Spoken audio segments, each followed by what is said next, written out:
Welcome back to the Keiser Report. I'm Max Keiser. Time now to go to James Turk of goldmoney.com. He's just returned from summer in America. So he's got his insights in what's happening in the economy in America. Let's see. Let's pick his brain. James, welcome back. Thanks, Max. Great to be with you. All right. So you've been in America. You know, Trump is a phenomenon there. Hillary Clinton referred to his voters as a basket of deplorables.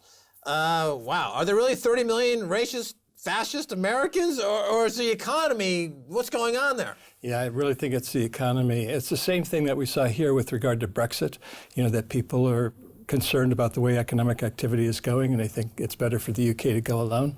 And it's the same thing in the United States. There's a lot of people who are unhappy with the economic conditions in the country today. I was looking recently, for example, at manufacturing employment. That's still below where it was in 2007.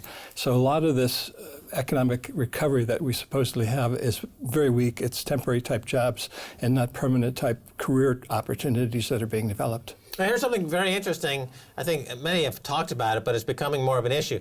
The price of stuff people need is going up. The price of stuff they don't need is going down. In other words, for TVs and clothes, stuff that's imported from the countries that are now stolen America's jobs, the prices are going down.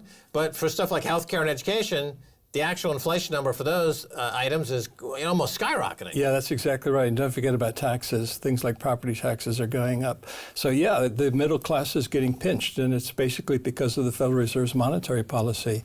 My colleague Alistair McLeod just wrote a wonderful piece about the impoverishment of the masses by Federal Reserve policy, and that's basically what it's doing. It's destroying savings, and it's therefore destroying the middle class, and that's unfortunate because savings in the middle class are the backbone of the capitalist economy in which we live. Right. Well, there's a huge ideological split on this point because you've got the Keynesians, you've got the Paul Krugmans of the world who say savings don't mean anything. It's just about demand. It's just about spending. It's just about borrowing.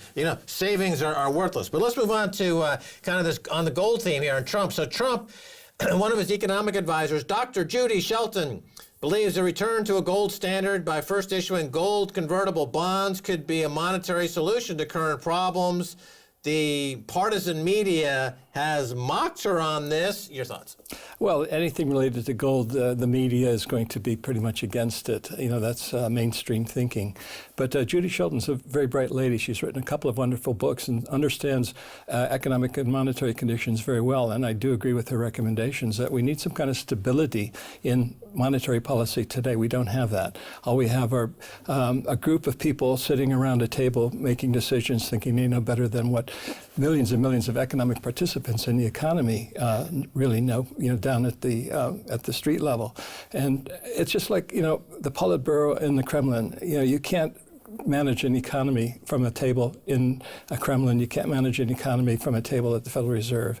And ultimately, we're going to see a transition back to a new monetary policy, and hopefully we go the right way, which is away from fiat currency, debt currency, and into gold and silver, which is, of course, constitutional money. Yeah, a lot of people, I think, don't realize that in an economy like America that lauds itself as being a market economy with supply and demand ruling the roost, the price of money itself is not set by the market. Yeah, you can't do that, and you can't have negative interest rates. It's a folly. 100 years from now, people are going to look back at this era and say, how could people have been so crazy to buy government bonds and get less money back in 10 years? That's absurd. That's not the way capitalism works. You're not being compensated for your risk. You're not being compensated for in making investments. And so as a result, there's going to be a transition, and whether it's going to be a result of a surprise election or some other events, we don't know, but we have to be prepared for it. One of the best ways to be prepared, of course, is to own physical gold and physical silver. Now, these negative rates have contributed to rising stock prices and property prices and bond prices, but they haven't outlawed human nature, and it hasn't outlawed the cycle of markets, and so we're now primed for another correction or a crash, or it comes every 7 years or so, but there's no tools in the toolbox. There's no way to deal with the crisis because you're at zero or negative, and the European Central Bank, I read last week, they were underwriting the financing of a donut chain. I mean, you can't just buy everything. You just can't buy.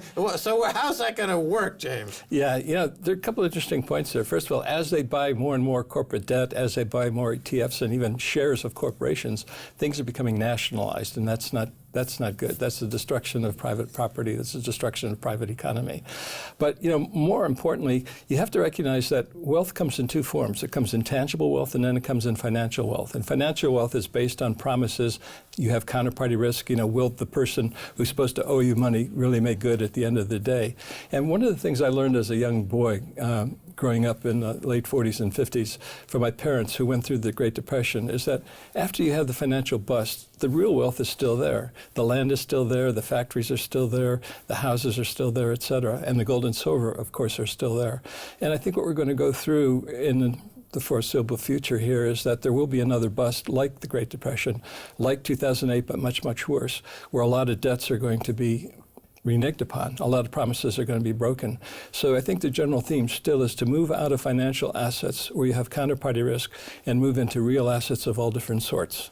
Now, there is a wild card out there. We've seen radical monetary policy on the part of the central banks with negative interest rates. There's another radical solution waiting in the wings that seems to be gaining currency. This idea that we can, in this global economy, roll up all these bad debts sitting on the central bank's balance sheets into a credit facility financed by the IMF and special drawing rights. In other words, they can create a $100 trillion credit facility, all the bad debts on the ECB, Federal Reserve Bank, Bank of Japan, Bank of England, swap for SDRs, and the game can continue. James Turk, your thoughts? Well, the game has continued much longer than I expected, to be quite honest. They always seem to be pulling some kind of rabbit out of the hat to keep the debt bubble, building and going. But eventually you reach the end of the line. There are just too many debts out there to be serviced. And that's one of the reasons why interest rates are so low. Governments cannot afford to pay a fair rate of interest simply because they have so much debt. For example, in the United States, you have $20 trillion worth of debt now. If the interest rates were to raise 1%, that's $200 billion to the annual budget expenses, paying interest on the debt. If you went to a fair interest rate of, say, 5%, that's $1 trillion. Well, the government only gets $3.2 trillion a year in revenue. Where are they going to cut, spending to pay the extra trillion in interest expense? They're not going to do it, and that's ultimately leads to the destruction of the currency. Well, let's talk about rich people.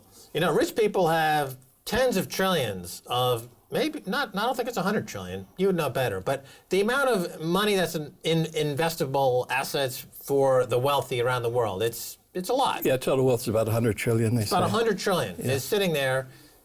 The wealthy people, they've got the 100 trillion, and less than 1%. And again, you would know this better, but I think around 1% or less is invested in gold and silver.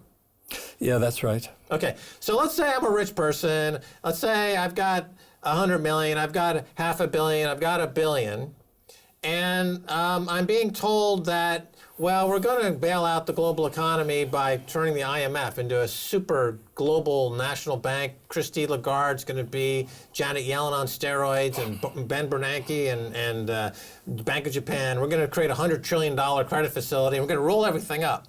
Now, would you, A, decide to be like, well, that sounds reasonable, I'm just going to roll everything into an SDR? Or B, would you be like, you know what, I'm going to buy some gold? And if the rich folks out there with $100 trillion, and the whole gold market itself was like $6 trillion, so you've got $100 trillion trying to go through a $6 trillion hole. So what happens to that hole? What happens to the price? I mean, what do you see happening potentially? Yeah, well, I think the price of gold and silver are going to go much, much higher. But there's an important point that you're actually bringing up. I think the rich really... You say that like it would be a mistake. Like I'm actually bringing it up. Of course I'm bringing up a good point, James. I mean, that's the point of the show, to bring up good points. I've been doing it for 1,000 episodes. Let's say a different point rather than a good point, in the sense that it's not just gold and silver going to benefit. I think the rich already understand that currencies are being destroyed. That's why if you look at property here in London, prices are really sky high, and the rich people are basically exiting the currency and moving into anything they can get their hands on. That's why they're paying tens of millions for a Monet or for an Andy Warhol. Anything collectible, anything real, anything tangible. That's where the big money is actually moving into. So That's we're already why seeing prices this are so high. migration to stuff. Yes. We're already seeing it. It's just Yes. not hitting gold and silver. Why? Well, you have the price suppression from central banks to try to keep gold and silver under control, because gold and silver are a warning Is that a signal. conspiracy theory? I mean, in an age when Hillary's health was a conspiracy theory, then she's stumbling to the car. And we hear that 9/11 was a conspiracy theory, then there's 28 pages released that the Saudis did it. Gold and silver price suppression was a conspiracy theory, but now we've got ample proof around the world that, in fact, they are suppressing the price of gold in the markets using naked short selling, everything we've been talking about for years.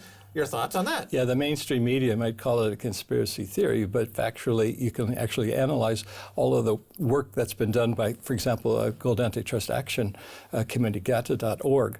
All that stuff's available for free on their website, and they've got over 15 years of data showing that it's not a conspiracy; it's actual fact. Well, it's monetary I think policy. Deutsche Bank just admitted recently. Yes.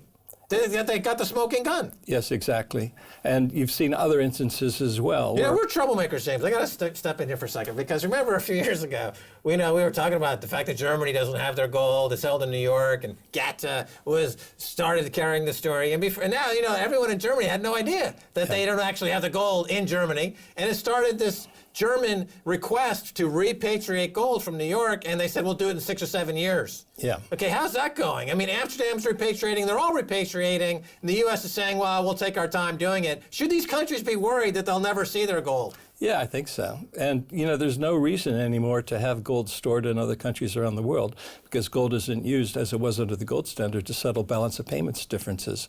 So what you really want to do is you want to have that gold safe and secure. So every country should have the gold stored back in their own country. Is that part of the Russophobia out there? In other words, the U.S. is living in the 1950s, and they're claiming that the Cold War is on. And even though NATO is like building military bases on Russia's frontier, and U.S. jets are invading Russian airspace, they're claiming or threatening to push against Russian airspace in the Black Sea area. They claim that there's this existential threat, which was the basis for why a lot of countries moved their gold back during World War II, because of the Russian threat that Russia was still there in Europe, so Germany and France, these countries moved it out. They moved it to the U.S. Mm-hmm. So, but is that one of the reasons why we hear so much anti-Russian talk? Is because the U.S. can say, oh, Russia's going to steal your gold, when in fact America is the biggest threat to stealing your gold. Your thoughts? Yeah, well, it was America that confiscated gold back in the 1930s, but then again, so did Stalin, Mussolini, and Hitler. They all confiscated gold. So, who knows what's going to come in the future. But I always go back to what President Eisenhower said in his final State of the Union address when he left as president, that you have to be aware and concerned about and be alert to the military-industrial complex. And I would add it today to the military-industrial financial complex, because it's all one and the same. All right, we got to leave it there. Military-industrial financial complex. Correct. Be warned. James Turk, thanks so much. Thanks, Max. That's going to do it for this episode of the Keiser Report with me, Max Keiser, and Stacey Herbert. I'd like to thank our guest, James Turk of GoldMoney.com. If you'd like to get in touch, tweet us at Keiser Report. Until next time, bye, y'all.